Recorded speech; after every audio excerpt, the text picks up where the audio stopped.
hanapan ilang session days. Kasi ganito yan, Jen. Halimbawa, ngayong araw na to, nag-session tayo. Opo. Pero hindi naman siya nag-adjourn. Sabi niya, suspend lang. Suspend. Opo. Sabi niya, magsasalita yung presiding officer. Session is suspended until tomorrow at 3 o'clock in the afternoon. So, bukas, hindi pangalawang session yun. Kasama pa rin sa per session. Kahit na inabot tayo ng 3 weeks, sinususpend natin, after 3 weeks, 1 session lamang yun. 1 session. Tama. Ngayon, bibilangin ngayon yun. Ngayon, alam ko merong isang session doon na nagtagal talaga. Kasi makikita mo yung tagal, kunin mo yung journal. Ayun, doon makikita So, kapag ka nakita doon na bakit kinakailangan ninyong isuspend? Kasi technique ito eh. Tingnan ninyo, 3 weeks kayong nag-session pero it is only considered as 1 session day. Ibig sabihin, pinatulog. Tama. Di bilangin. Eto ngayon ang mabigat. Hindi nila mapapalito na merong discretion yung ano. Talagang hindi ni-repair eh. Kasi kailangan ibigay mo kinukuha yung mga dates eh. Yun na nga, Kailan mo ni-repair? Kasi mula doon sa pagkaka-repair, huwag natin pag-usapan yung December 4, December na. Kasi yung pinaka-crucial dito, yung December 2. Yun ang kauna-unahan. Yung kauna-unahan po na i-file. Steps yun eh. Steps. December 10, 2021. Nag-report yan ng Secretary General is supposed to immediately lagi, refer pero it to the verification office of the Speaker. Kasi pag tinanggap ng I-verify office na of ba? the Speaker, I-verify na. ang office of Yung Speaker naman, pag-verification, ministerial din ito. i-verify na Ministerial nasa din. pagkamatod, ikaw, pa ka Wala makagawa siyang ng discretion. kuan. Yan. Tatawagin niya yung majority leader. Ito yung chairman ng Rules Wa na lagi. Committee. Wa ka makataas ng beses. Wa dah, lapas dah. Hindi naman kaagad. Within 10 session days. Ngayon, kung po yung hindi ka December 2, kung may plano na sila doon, ipitin nyo kanya halimbawa. Kaya nga magtatagal sila eh. So, kahit na isang buwan tayong nag-session, sinuspindi lang, walang nag-adjourn. Napatulog nila ngayon. Yun ang dahilan kung bakit hindi naaktuhan ng December 2, December 4, and December 19. Hinintay nila yung February 8, February 5. February 5, yes po. Mag-a-adjourn na kami ng February 5. Doon dali-dali nilang nilagay. Ngayon, Senado, hinahanapan dito sa order ng Korte Suprema. Sabi niya, binigyan ba sila ng kopya, lahat sila ng mga members na pumirma? Binigyan ba sila ng pagkakataon na mabasa? Binigyan ba sila ng mga material, ng ebidensya, kalakip ng every article of impeachment na kalagay dyan? Whether it was a company Magkakaalaman na dito eh. Ang dami daw pumirma doon, hindi nakita yung unang pahina. Ano sabi niya? Within 10 inextendable period. Sa mga tweet, anong date ngayon, Nelson? 11. July 11 po. Calendar days po ang sabi dito. 10 calendar Halimbawa, days.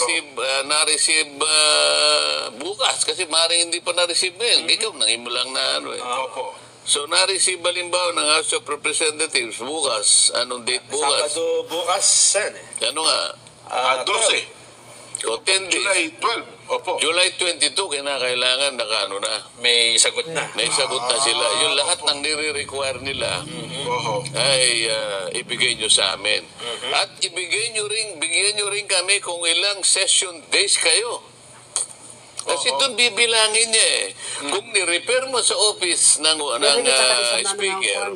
speaker naman within 10 session days, bibilangin niya lang eh.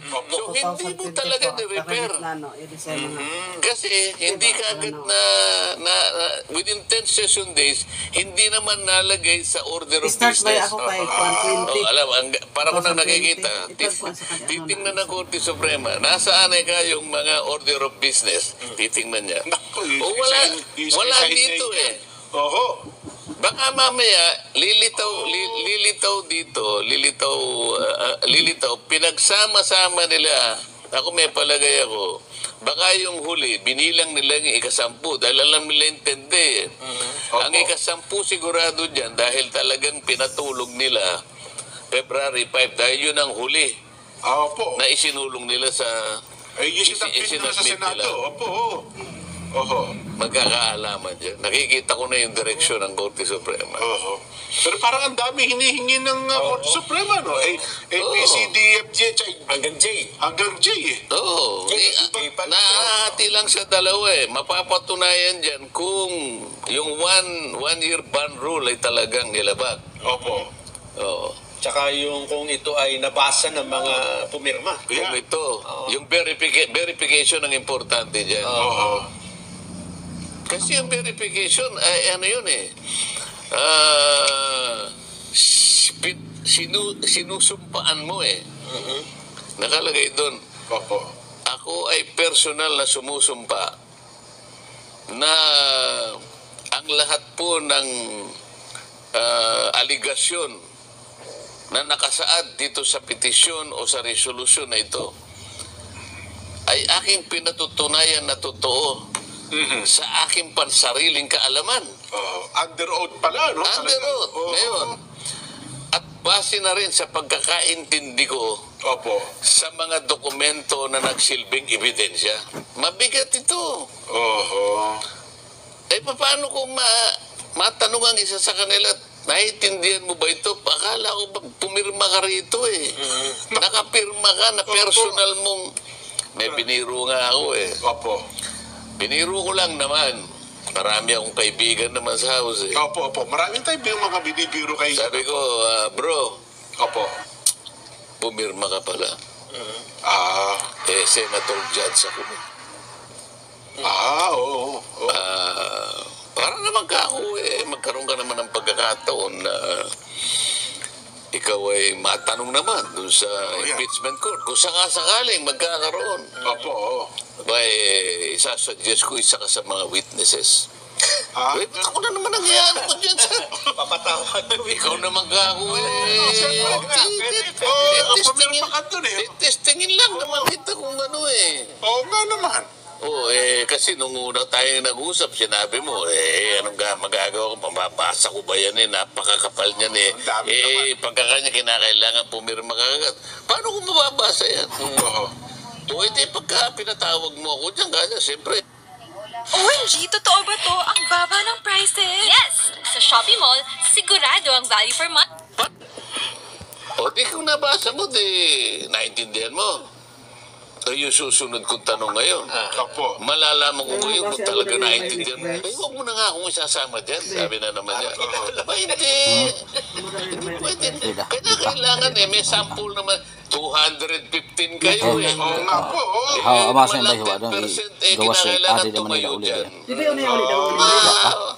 Maano ko naman, Sawad na tumawas. magkakaibigan, magkakakailangan. Pero arang-arang nilawas na di dahaw ama sa una anak Sabi niya, bukog na utang kuman. na lubog mo naman Arang-arang ako. na. Kahit na biro lang ako, kinakabahan na.